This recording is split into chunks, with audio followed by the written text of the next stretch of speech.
Ok, eh ben c'est parti. Donc bonjour à tous, bonjour à tout le monde qui nous regarde en ce moment.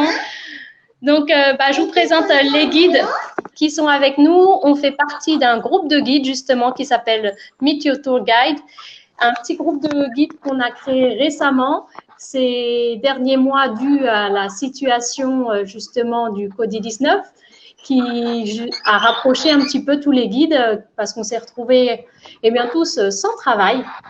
Et du coup, on a créé justement ce groupe de guides pour récolter des fonds. On a déjà récolté pas mal de fonds, mais on compte encore sur vous pour continuer un petit peu cette récoltation de fonds. On a déjà donné une partie des fonds aux sapeurs-pompiers. La semaine dernière, on a déjà donné 4 900 pesos aux sapeurs-pompiers. On a mis les photos justement sur notre Facebook, s'il y en a qui veulent regarder. Et aujourd'hui, notre live, c'est justement sur les jours de pluie. Donc, qu'est-ce qui peut se passer justement ici au Mexique quand il pleut et quand on a réservé une journée. Et pour ça, aujourd'hui, on a notre amie Rosalia qui est là, Nora et Tlal qui vont nous parler un petit peu de leur expérience. Donc, j'espère vous allez pouvoir découvrir un petit peu avec nous, vous amuser également et que ça va vous donner un petit peu envie de venir ou revenir nous voir prochainement. Donc, Voilà. sans plus tarder, on va commencer avec Rosalia. Tu vas te présenter un petit peu. Oui, oui, bien sûr. Bon, salut tout le monde. Pour ceux qui me connaissent pas, je m'appelle Rosalia et je suis mexicaine. Je viens de Mexico et j'ai environ 15 ans dans la région, ici à la Riviera Maya. Et c'est ça que je travaille comme guide touristique, basiquement comme guide culturel, les zones archéologiques, mais évidemment, comme la plupart ici, quand même, on commence un petit peu avec les activités d'aventure, non? Que ça, c'est quelque chose de très spécial ici à la Riviera Maya. Et voilà. Je ne sais pas si tout le monde va se présenter quand même. Eh bien, avant. parfait, Rosalia. Ça serait bien que tout le monde se présente un petit peu. Donc, merci Rosalia. On est content de t'avoir avec nous cet après-midi. À toi, Nora. Parle-nous un petit peu de toi. Bonjour, je suis Nora, je suis aussi mexicaine de la ville de Mexico aussi. Je pense qu'il y a beaucoup de monde qui ont sorti de la grande ville, essayant d'avoir une vie différente. Et ce qu'on a trouvé ici à la rivière Maya, c'est vraiment un paradis. On vit jolie et près de la nature. Et, j'ai commencé à travailler les premières années que je suis arrivée ici. J'ai commencé à travailler comme guide et j'ai pas arrêté. J'aime bien le travail. J'adore me rencontrer avec de nouvelles personnes chaque jour, lui montrer mon bel pays, de belles expériences. Même que parfois on a des divers moments comme c'est une journée de trompette, non, dans la mer, à la jungle, mais c'est quand même bien rigolo. On la passe bien et quand même, c'est toujours une bonne expérience. Ben oui. Bon, voilà, je me présente. Du coup, j'y vais. Je m'appelle Tlaltemoa Tonali, je suis mexicain. Franco-mexicain. Je suis tout le temps vécu au Mexique, mais bon, voilà. Ça fait déjà 8 ans qu'on est à la Riviera Maya et finalement, on a pas mal des expériences avec la pluie. Et je trouve que c'est quelque chose de formidable. Si vous nous demandez c'est laquelle la meilleure saison pour venir, chaque saison a quelque chose à nous rendre et de la faire superbe. Et pour moi, la pluie, c'est magnifique. C'est quelque chose que ça donne un truc extra pour nos activités. Voilà. Alors bon, on va raconter un petit peu par rapport.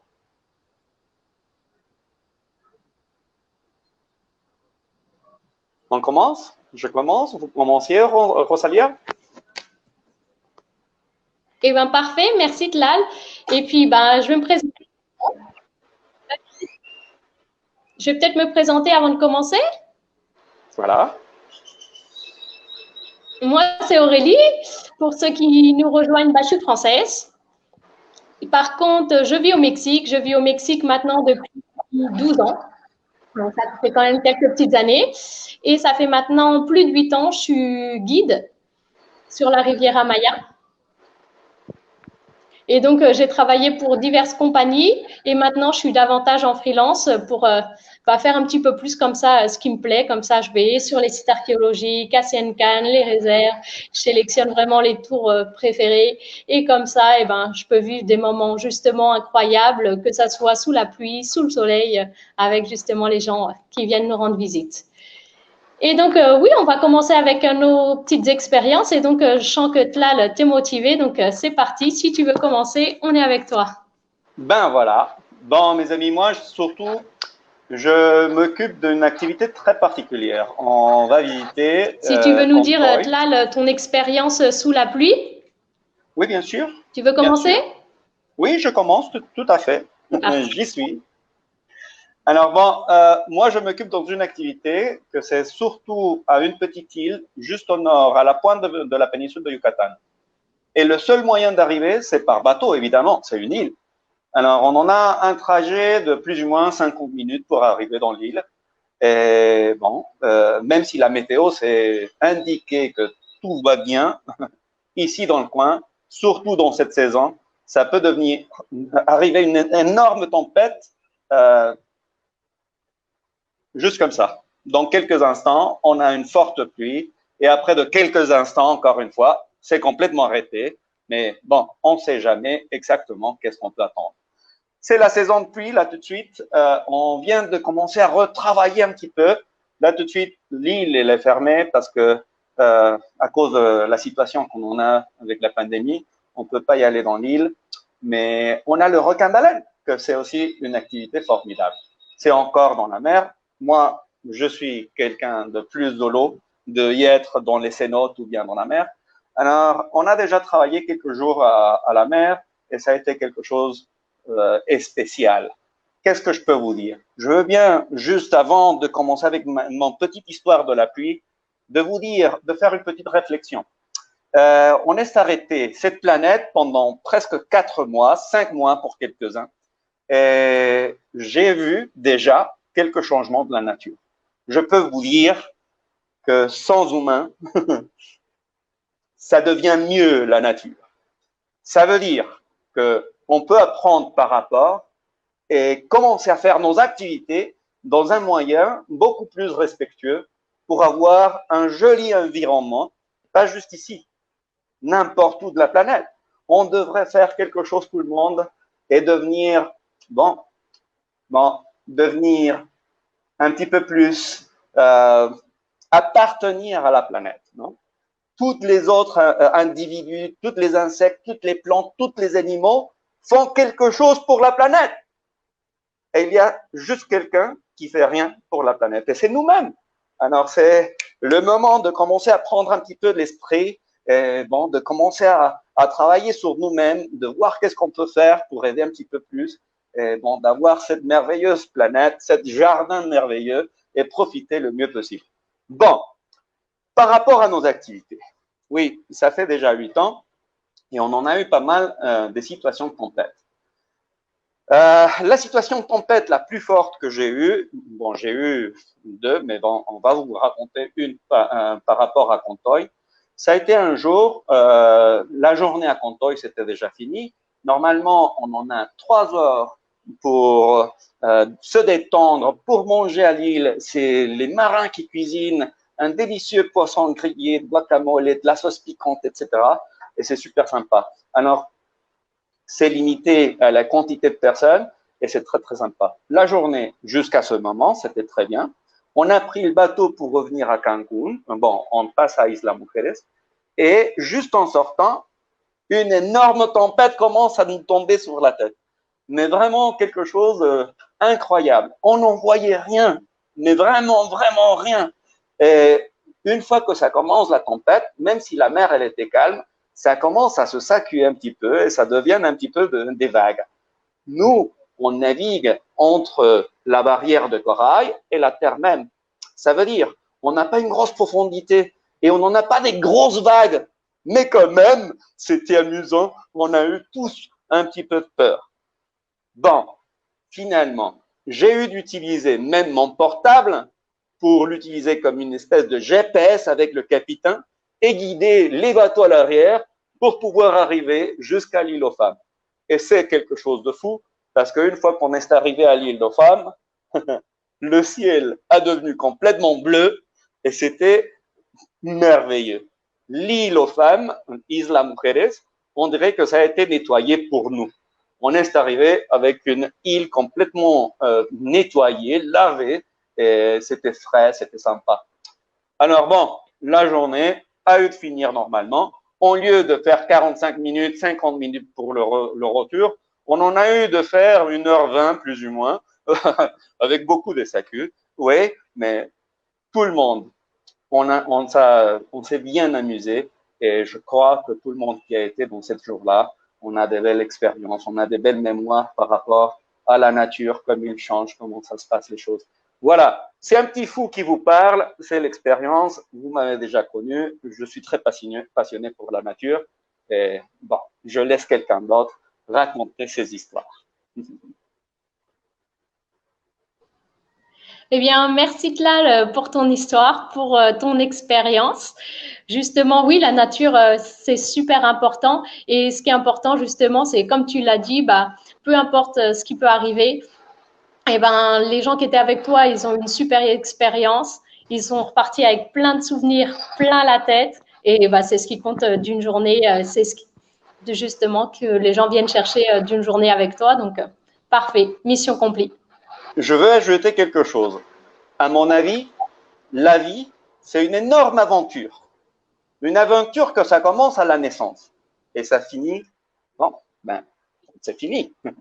Alors bon, pendant cette énorme aventure, si on fait des petites aventures, comme ce qu'on en a à vous offrir par ici, cette grosse aventure, ça devient encore meilleur. Alors, continuez à vivre, continuez à faire des petites aventures, de voyager, de connaître que c'est la seule chose que ça nous appartient, ce que c'est dedans cette petite tête. Et voilà. C'est ça ce qu'on peut y emporter avec nous. Mais bon, encore une fois, c'est un fou. Désolé mes amis, je vous ai pris du temps.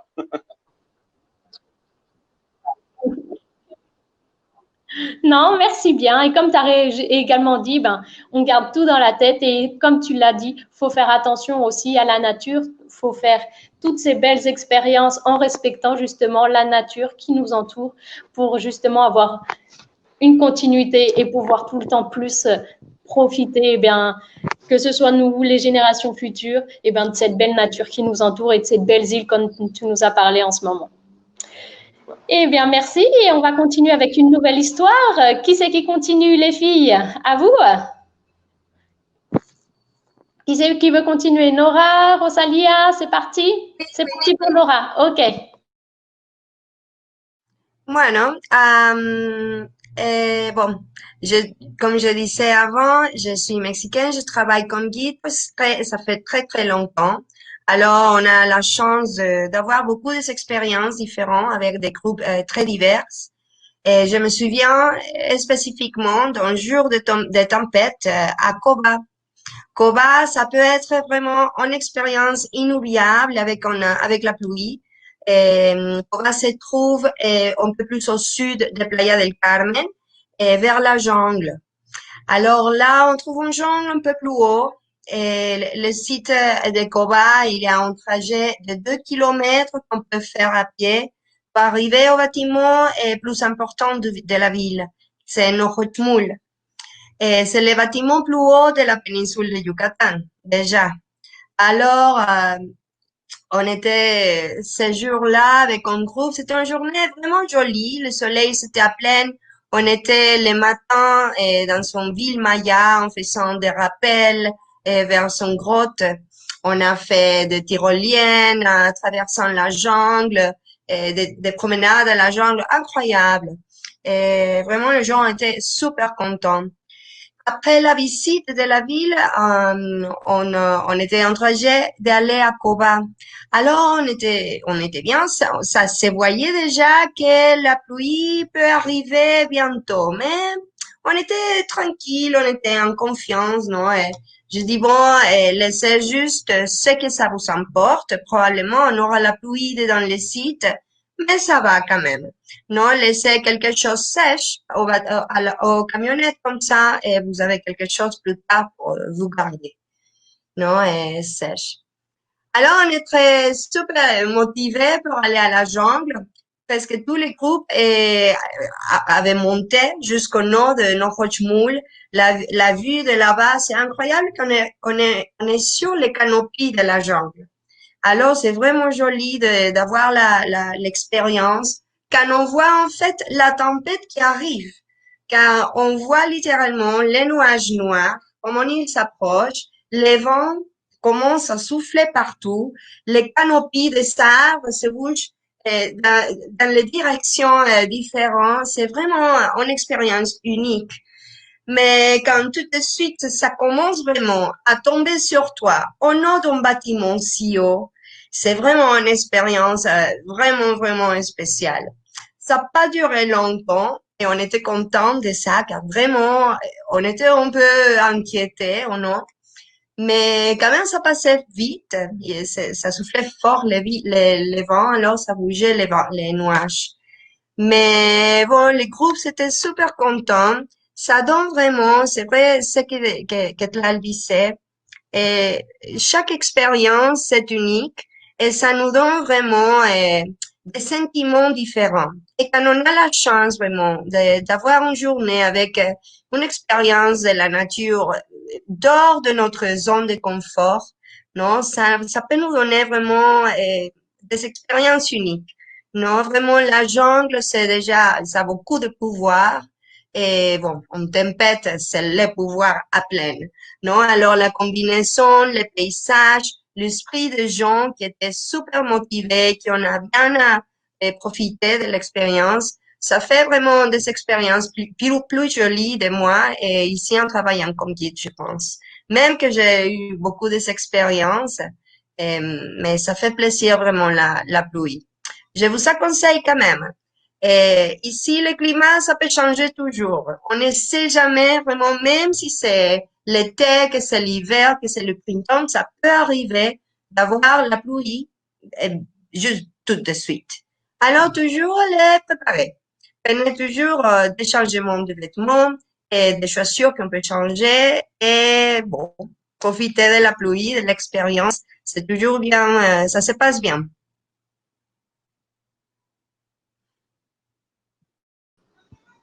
Ok, eh ben merci bien Nora. Oui, une journée de pluie à Koba, c'est une super expérience parce que Koba, c'est vraiment en pleine jungle, comme tu disais, le temple de Norochmoul, le plus haut, donc d'être à son sommet avec justement cette magnifique canopée. C'est juste magnifique de voir cette tempête qui arrive. Par contre, un petit peu dangereux pour la descente. Donc, faites quand même attention sous la pluie. Ça peut être un petit peu risqué, mais ça vaut vraiment la peine de même sentir cette pluie, cette végétation. C'est vraiment impressionnant et c'est quelque chose qu'on vous conseille et qu'on vous recommande vraiment fortement de connaître, même si pour vous, les Caraïbes, c'est le soleil, c'est la plage, les sites archéologiques, que ce soit avec le soleil, avec la pluie, ça reste toujours magique. Oui, oui, et voilà. On va continuer nos petites expériences avec l'expérience de Rosalia. Qu'est-ce qui se passe chez toi quand il y a la tempête? Oui, voilà. Et c'est vrai, non, partout, n'importe, je pense, où on voyage, quand on voyage, on aimerait tout le temps de beau temps. Mais finalement, la météo, c'est la météo. Et quand on voyage, quand on sait que c'est la saison de pluie, voilà, tant pis. Non, il faut s'habituer, quoi. Mais quand c'est pas prévu et parfois ça tombe, c'est spécial, non? C'est très spécial. Et finalement, cette anecdote que je vais vous raconter, c'est après la pluie. C'est pas exactement pendant. Je ne sais pas si vous vous rappelez ou si vous étiez ici à la Riviera Maya, environ 2013. Ça a tombé beaucoup, mais vraiment énormément. Je pense que c'est la même date que Tlal te a raconté son histoire. Et ça a tombé pendant 3 jours, mais les 3 jours continuent et énormément, que finalement, on ne savait pas quoi trouver après, non? Comment trouver les choses? Bon, je me rappelle que je cherchais très tôt le matin à mes touristes. Tous les chemins étaient inondés, très difficiles à conduire. Comme vous savez, bon, parfois on conduit. Il y a des guides qui préfèrent pas le faire, mais je devais conduire, très difficile. Et ma première activité, ça a été Koba, quand même. Mais imagine, ceux qui sont déjà venus visiter Koba, et ceux qui ne connaissent pas, imagine un parking plus ou moins, pas énorme, mais bonne taille, inondé. Très, très inondé. Jamais été comme ça. Finalement, on pouvait entrer, on pouvait garer la voiture, mais on ne pouvait pas sortir. Bon, sans se tremper les pieds, non? Parfois, il y a des gens qui nous disent, oh oui, on attend un petit moment que la pluie s'arrête. Mais là-bas, c'était inondé. Moi, je disais, écoute, ça sera comme ça. On va pas annuler la journée, on est déjà là et il faut profiter. Il pleut pas. Non, simplement, tout est inondé. Je me rappelle qu'il y avait du monde qui allait enlever les chaussures, il y avait du monde qui non. Voilà, c'est des chaussures, pas de problème. Mais bon, la journée à Koba était bien. Finalement, on est arrivé avec toutes les précautions de pas tomber parce que oui, monter les pyramides quand c'est mouillé, c'est très dangereux. Bon, finalement, toujours est dangereux, mais si c'est mouillé, un petit peu plus. Et bon, prochaine activité, on a sorti de Koba. Prochaine activité, ça a été les activités d'aventure dans la jungle, tyrolienne, rappel, kayak et nager dans le cénote. Et dans cet endroit, spécifiquement, c'est une communauté maya que probablement tout le monde connaît ici, et Pakchen.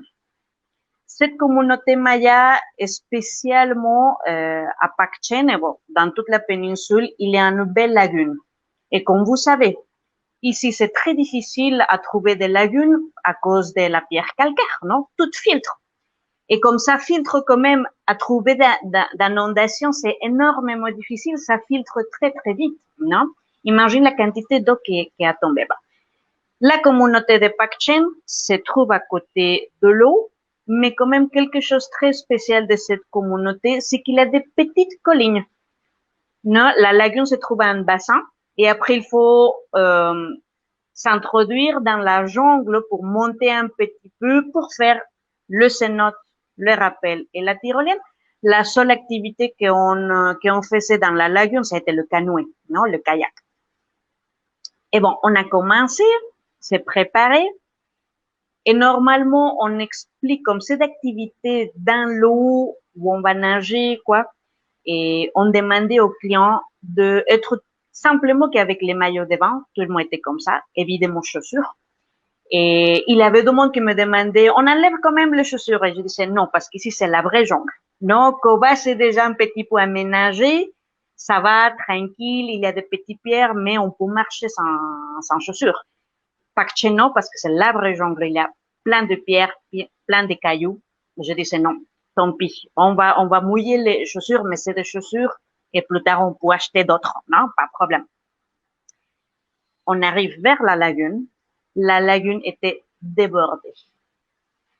Mais imagine, quand même, il y a la lagune.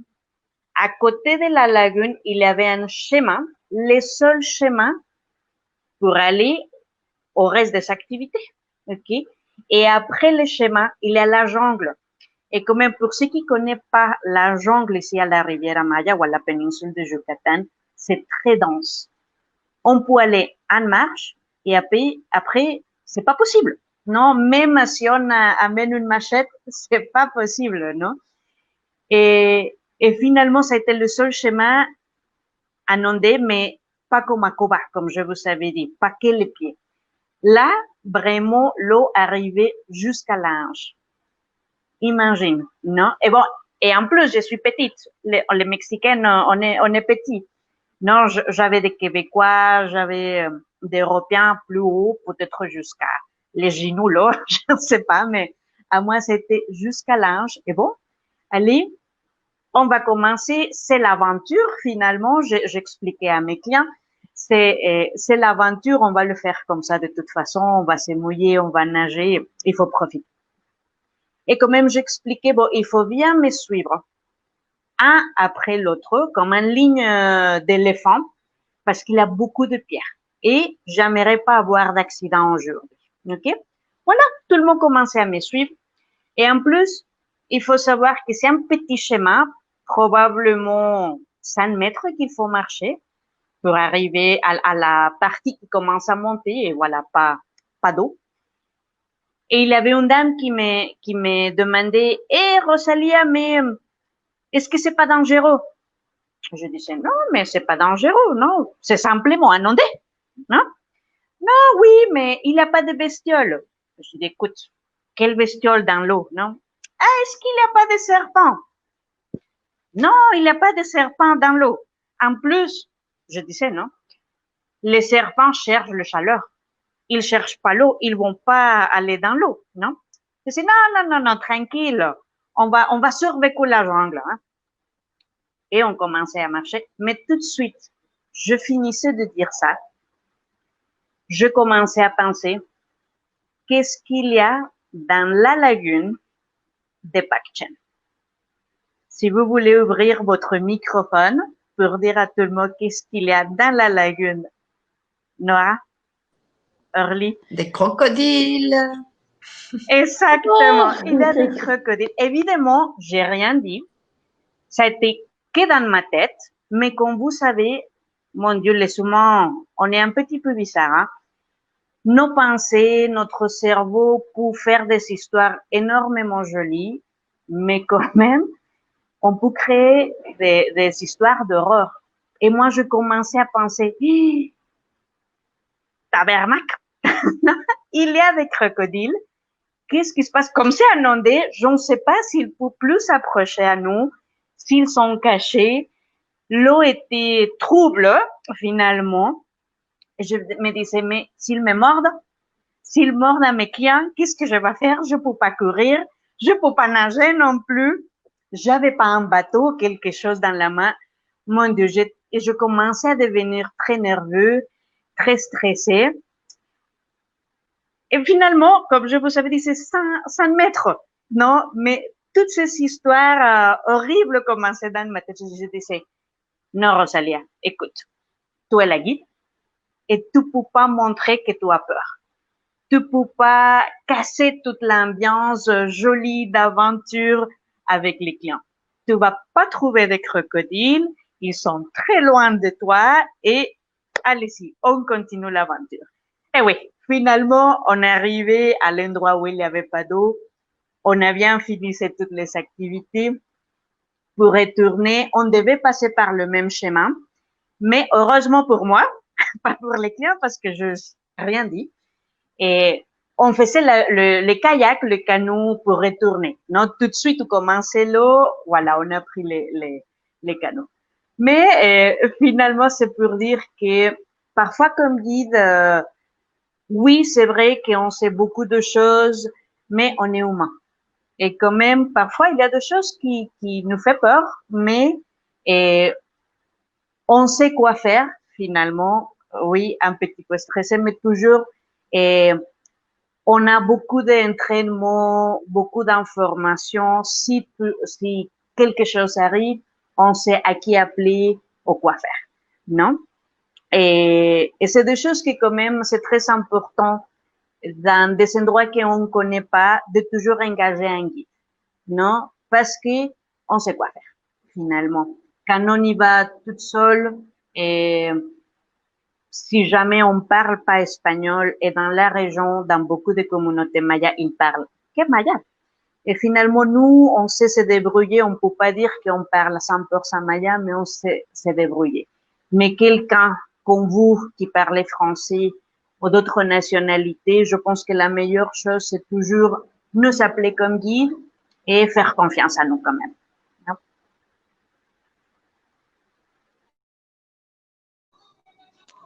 Eh bien, super. Merci, Rosalia, pour justement ton expérience. Et oui, on se rappelle, je pense, un petit peu tous de ces grosses inondations qu'on a eues. Moi, personnellement, oui, j'ai été dans ton cas où j'ai eu peur des crocodiles aussi, mais également, eh ben, on est là pour faire face, justement, pour dire aux gens comment faire face. Et là, eh ben, est justement toute notre utilité. Savoir expliquer aux gens que les crocodiles, la plupart du temps, ils ont autant peur de nous que nous, on va avoir autant peur d'eux. Et si on arrive, par contre, des fois, à dû avoir d'autres animaux qui ont été déterrés un petit peu dû aux inondations, des tarentules, des choses comme ça qui sortent un petit peu de leur nid, qui m'avaient justement ces journées d'inondation pas mal dit bonjour et qui peut justement aux touristes les perturber un petit peu, mais ça reste des animaux inoffensifs. Et justement, les guides sont là pour dire, même si un animal est beau ou pas beau, lesquels sont dangereux, lesquels sont pas dangereux. Et là, toute notre utilité. Eh ben, merci à tous les trois pour votre expérience. Et je crois que là, ça va être mon tour d'expliquer un petit peu. Et donc, moi, je vais parler pas d'une grosse journée de pluie parce que ici au Mexique, si on a des pluies tropicales, mais on a des petites pluies aussi tranquilles. Et des fois, les gens, ils viennent en vacances et ils viennent en vacances pour trouver le soleil. Toute l'année, ils attendent leurs vacances pour venir à la plage, pour venir au soleil. Et ils arrivent ici et pas de bol. Semaine de pluie. Ils arrivent. Premier jour pluie, deuxième jour pluie, troisième jour pluie.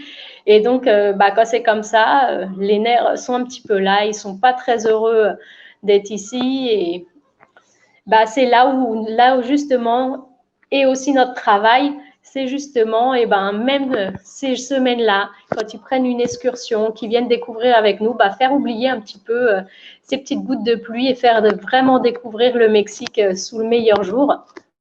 Et donc, moi, cette journée-là, je vais chercher mes touristes, comme d'habitude. Moi, au contraire, ces journées-là, j'adore parce que j'adore le soleil, mais des fois, se reposer un petit peu du soleil, même au Mexique, ça fait du bien.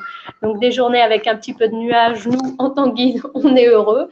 Et donc, j'ai essayé de faire partager justement cette joie aux touristes qui arrivaient, mais non. En arrivant, ils hésitaient à venir en excursion parce qu'ils disaient mais c'est pas possible, il a plu toute la semaine. Ils étaient vraiment dépités de toute cette pluie. Ils disaient mais qu'est-ce qu'on va faire en excursion? Et ils étaient vraiment pour pas venir. Donc ça a été des grosses négociations dès le matin pour leur dire allez venez avec moi. De toute façon je leur ai expliqué vous allez rien faire d'autre dans vos hôtels, vous avez réservé, vous pouvez rien perdre, venez. Et après ces grosses négociations, ils décident quand même de venir avec moi. Et donc, c'était toute une petite famille. Après, on va dans un hôtel, on récupère un autre couple et on s'en va en excursion. Et ça n'a pas continué tout le trajet. Il pleut, il pleut, il pleut, il pleut. On arrive au site archéologique de Tulum sous la pluie. Donc, pareil, ils étaient énervés. On ne va pas pouvoir faire de photos, tout ça. Donc, à Tulum, on a pris tout le temps du monde pour essayer avec les parapluies de couvrir les appareils photos, de faire les meilleures photos. Et ils ont réussi ici à faire quelques belles petites photos. Au contraire, des photos sympas parce que le temple de Tulum avec les gros nuages noirs de tempête derrière, c'est des photos que tout le monde n'a pas. C'est pas les mêmes photos que tout le monde va avoir avec le soleil. Hein. Ça change aussi, c'est quelque chose aussi. Ça peut avoir son charme. Et après, le site archéologique de Tulum, on repart encore sous la pluie. Donc, on arrive dans la camionnette, premier change, on se sèche, on se rechange, on va au cénote, il pleut toujours. La pluie ne cesse pas. Et donc, le deuxième change, tant pis, il va être mouillé. Donc, je leur explique, de toute façon, on va être mouillé. Ils me disent, on n'a pas d'autre change. C'est pas grave. Hein. La pluie ici, elle n'est pas glacée. Et c'est parti, on va se mouiller. On fait toutes les activités. Au contraire, on s'amuse avec les tyroliennes. On oublie un petit peu tout ça. Et on arrive au cénote. Et c'est là où je leur explique vraiment... qu'est-ce qu'un cénote, l'importance justement du cénote pour la région et justement l'importance de tout ce système aquatique quand il pleut. Et à l'intérieur du cénote, bien sûr, jour de pluie, le cénote est très, très obscur parce qu'il y a des cénotes avec des éclairages artificiels, mais les plus beaux cénotes, pour la plupart, c'est ceux qui ont les éclairages naturels. Donc, pareil, encore une fois, ils voulaient la magnifique photo du cénote avec l'entrée de lumière. Et ben, on n'a pas eu ça du tout. On a eu le cénote tout noir. Mais c'est là où justement, eh bien, ils ont appris à apprécier vraiment le cénote parce qu'on est rentré pratiquement dans la pénombre. Et puis, on est rentré dans ce monde magique où là, on entendait sur les formations qui coulaient cette pluie. Du coup, on a gardé le silence et puis on a écouté justement les clac, clac, clac à des moments super relaxants. Et ça a été une magnifique expérience, je pense, pour eux. Ils sont ressortis vraiment avec envie de recommencer. Du coup, on a reparti pour un tour. Parce que justement, c'est là qu'ils ont commencé à apprécier, oui, la pluie a aussi ses avantages. La pluie pour une région comme la nôtre est très importante, d'accord? On est quand même dans la région, une réserve mondiale en eau potable. Donc, toute cette eau potable, toutes ces citernes qui sont justement ces cénotes, ces rivières souterraines, eh bien, il faut les remplir. Donc, pour les remplir, il faut cette magnifique pluie pour nourrir cette magnifique jungle tropicale verdoyante comme on l'aime. Pareil, il nous faut encore de la pluie. Donc, les amis, oui, il pleut beaucoup au Mexique, mais c'est ce qui fait aussi sa magie, la magie de la région, d'accord? Dans la région, on a plein de belles choses. On a la mer, les îles, les réserves naturelles, les sites archéologiques, la culture dans toutes ses formes, que ce soit la culture, eh bien, ancestrale, que ce soit la culture d'aujourd'hui aussi, que ce soit également les mets que vous allez découvrir, mais également, eh bien, on a les cénotes, on a le système de rivière quand même souterrain le plus long du monde, faut en parler, et là où il est le plus magique, là où il est dans toutes ses splendeurs, il faut le dire, c'est quand il pleut. D'accord? Parce que justement, on n'a pas les plus belles lumières, mais c'est là où vraiment on se sent, eh bien, cette énergie, comme certains le disent, eh bien, un petit peu spéciale du cénote ou des rivières souterraines. Donc, si les jours de pluie, n'annulez pas vos excursions, venez avec nous, venez découvrir un petit peu, eh bien, ces endroits, d'accord? Peu importe le temps qu'il fasse, ici, on vous attend avec du soleil, avec de la pluie, peu importe le temps que vous offre justement la météo du jour, on est là et on vous attend. Donc voilà, ma petite expérience à moi. Donc, on vous remercie d'avoir écouté toutes nos petites expériences. Je ne sais pas s'il y en a d'entre nous qui veulent rajouter peut-être un petit mot, rajouter quelque chose justement. Qu'est-ce qui peut se passer avec la pluie? On vous écoute, Tlal. Bon, Aurélie, je crois que tu as bien dit quelque chose de très très important finalement. Les cénotes sont merveilleuses quand on a de la pluie. On en voit dans toutes les stalagmites des petites gouttes et c'est formidable, ça devient une autre chose complètement différente. Mais surtout, ce que je veux bien ajouter, c'est que s'il pleut et on en est à l'hôtel, qu'est-ce que vous allez faire? Jouer des cartes? S'enfermer dans la chambre, voir la télé? Mais ça, on peut le faire n'importe où. Et on est là à la Riviera Maya. Et à la Riviera Maya, n'importe où on va, si on va au site archéologique, si on va juste à la jungle avec les cénotes, ou bien si on visite même la mer, je peux vous dire que c'est merveilleux. Quand je suis dans la mer et il pleuve et je fais une petite apnée et on regarde l'eau, c'est merveilleux voir la mer depuis en bas avec toutes les petites gouttes. Ça devient quelque chose de complètement différent. Alors bon, oui, je peux comprendre. Des fois, il faut commencer les journées quand il y a de la pluie. Et après, on a du soleil, ou peut-être pas. Mais l'expérience et finalement l'aventure, ça sera déjà là. Alors, profitez vos temps et allons-y, on va s'amuser, on va faire quelque chose pour vivre. Finalement, c'est pour ça que vous êtes là.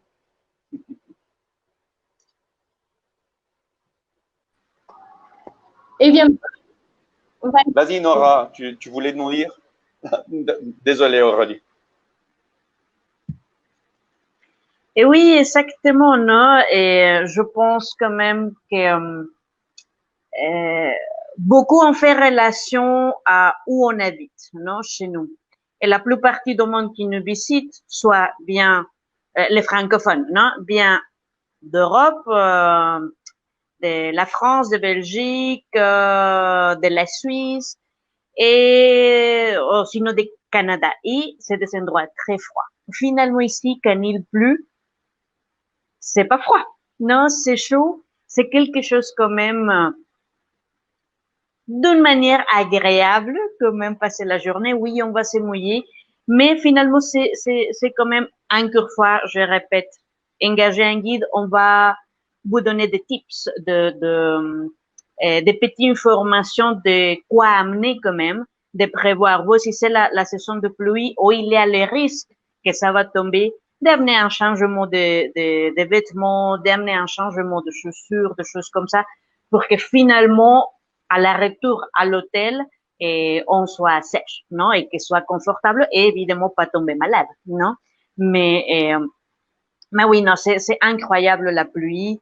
Évidemment, quand même, c'est des choses qu'on ne peut pas prévoir et il faut profiter. Non, c'est la seule chose et que je pense aujourd'hui avec la pandémie, je pense que tout le monde, si on a la possibilité de sortir, même avec la pluie, on va le faire. Non? Et il faut profiter d'être là encore et de pouvoir voir la nature, non, et d'être en contact avec la nature, même s'il y a du soleil, même sinon, même si une journée il y a la neige, évidemment pas ici, mais dans quelques endroits du coin du monde, et il faut toujours profiter et pas, je ne sais pas comment le dire en français, mais pas se serrer, non, pas fermer la tête à dire non, non, non, c'est pas possible, non. C'est toujours essayer et avec précaution tout le temps, mais il faut profiter de la vie, oui. Exactement, je pense pareil. Et vous avez bien dit les trois. Il faut se préparer, bien sûr, pour sortir avec une journée de pluie, mais on peut vous assurer, vraiment, on a des expériences uniques. Non, le soleil après la pluie à la mer, c'est une expérience incroyable. Et un moment de silence et complète obscurité dans son cénote qui a les gouttes de l'eau qui tombent. Non, écoutez ça à la nature et vraiment sont des expériences que pas tout le monde a la chance, car c'est pas la pluie tous les jours, mais vraiment, Tlal disait aussi, la pluie en dessous la mer, vraiment sont des moments spéciaux. Et, allez, sortez, visitez, préparez-vous, allez préparer, mais allez, il y a plein des expériences qui vous attendent et on vous attend aussi pour vous les montrer.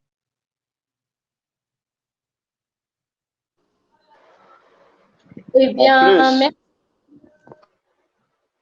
il faut dire, il disait tout à l'heure, on racontait des histoires et on a un énorme groupe autour de nous. Rosalia, il avait tout le temps un petit peu, même s'ils sont pas tout de suite immédiatement là, on a le village de Pakchen qui n'est pas trop loin. Alors, on connaît des personnes à Pakchen. Je veux bien vous dire aussi, dans cette petite lagon, on a fait déjà des activités, des sports. On a fait des triathlons superbes. Et alors bon, oui, il peut y avoir des bestioles, mais on sait non, comment ça se passe, comment ça marche. C'est juste vous dire que bon, il faut y avoir quelqu'un qui connaisse le coin. Et peut-être même nous, qu'on n'est pas complètement d'ici, mais nous, on connaît déjà des gens qui habitent ici, qui nous racontent quoi en faire. Ou bien on peut leur demander de l'aide. Moi, en particulier, je compte dans toutes les capitaines les marins qui habitent à Isla Mujeres, qui ont toute sa vie vécu à Isla Mujeres, et finalement, eux, ils ont beaucoup d'expérience pour n'importe quelle situation. Alors finalement, on n'est pas seul, non? On a une équipe derrière nous, et même si c'est pas immédiat, on en a aussi nos téléphones et on peut contacter des autres personnes spécialisées pour les sujets. Alors bon, voilà, c'est juste à vous dire, on n'est pas seul à la jambe, on est tout le temps accompagné par des autres. Voilà. Eh ben oui, c'est tout à fait vrai, là. Et justement, en parlant qu'on n'est pas seul, je veux en profiter pour faire un petit coucou justement à toute l'équipe au complète de Meet Your Togai parce qu'aujourd'hui, on est 4 représentants justement à parler de nos expériences sous la pluie, sous la tempête. Mais pour tous ceux qui nous regardent, sachez qu'on n'est pas juste 4. D'accord, on est une cinquantaine de guides quand même. On est vraiment un bon groupe. On ne se connaissait pas forcément justement avant la situation qu'on connaît aujourd'hui qui est le Covid-19, mais on a su tous justement dans des moments compliqués, donc que ce soit des moments compliqués durant les excursions ou comme il se passe en ce moment justement, on n'est pas en excursion, il n'y a pas de travail, mais c'est un moment compliqué, on a su justement se contacter entre nous, chercher justement de l'aide, de l'appui entre nous pour former justement ce collectif de guides, pas seulement de la Riviera Maya, sachez-le, la plupart on se trouve sur la Riviera Maya, mais on a d'autres personnes qui font des circuits, on a d'autres personnes sur Chetumal, dans le centre du Mexique, un petit peu partout, justement. Et on a su former ce collectif d'entraide qui a pu, jusque pour une première fois, nous donner des premiers dons pour faire continuer un petit peu notre vie de tous les jours, parce que sans travail, c'est quand même un petit peu difficile pour tout le monde. Donc, la vie continue, d'accord? Mais on vous attend très prochainement. On espère de vous revoir, que vous puissiez voyager, que vous puissiez venir nous voir, que les agences vous renvoient très, très vite avec nous, d'accord? Parce que c'est très bien. On accepte très facilement vos dons. Vos dons sont toujours les bienvenus. Si vous voulez faire des dons, allez-y. Mais le mieux, c'est que vous veniez nous voir pour de vrai. On vous attend pour des jours de soleil, de pluie, de tempête, peu importe. On vous attend le plus prochainement possible dans la région. Donc, pour ma part, je vais vous dire au revoir. Je vais vous faire de gros bisous. Et puis, si d'autres personnes souhaite faire un petit coucou à tout le monde. J'ai vu pas mal de personnes qui faisaient des petits coucous sur le site. Donc, on vous remercie à tous ceux qui font coucou et qui nous ont écoutés ce soir. Donc, allez-y si vous voulez dire au revoir. Tla, Nora, Rosalia, on vous écoute. Il faut que je parle un petit peu en espagnol parce que j'ai vu pas mal de personnes qui m'ont suivi même en espagnol. Muchísimas gracias a todos los que estuvieron por ahí siguiéndonos. Les agradezco. Si necesitan ayuda para la traducción, me dicen y con todo gusto les platico en espagnol. Mes amis, merci énormément à tout le monde. Je crois que c'est super sympa de pouvoir vous avoir. J'ai eu beaucoup de personnes qui nous ont suivis en espagnol, qui ne sachent pas précisément la langue. Alors bon, c'est pour ça que je parle un petit peu en espagnol. De toute façon, je veux juste ajouter quelque chose. On a 4 super éléments qu'on en a besoin pour vivre. La terre, l'air, le feu et l'eau. Et l'eau, ça tombe du ciel. Alors, c'est l'eau qu'on peut boire. Et voilà, on a besoin de la pluie. Alors finalement, la pluie pour moi, c'est merveilleux. Bonne chance à tous et bon, j'espère que bientôt, ça soit possible de voyager. Oui, pues merci beaucoup à tous qui nous ont suivis aujourd'hui et on est content d'être là, de vous attendre et on est contente, non, de commencer déjà à travailler un petit peu. Oui, pues bon, on vous souhaite le meilleur et à la prochaine. Merci beaucoup. Et bon, pareillement à tous. Merci à tout le monde. Gracias a todos. Et bon, on espère de nous voir bientôt, et soit par cet moyen, ou soit vraiment physiquement, non? Que ça sera le meilleur de vous montrer des petits endroits un petit peu cachés, et soit ici à la Riviera Maya, soit à Chiapas, soit à Mexico, soit à Guadalajara, ou un coin de Mexique, toujours sera joli. Merci à tout le monde. Ok, gracias, merci. Continuez à nous suivre. Ciao, ciao.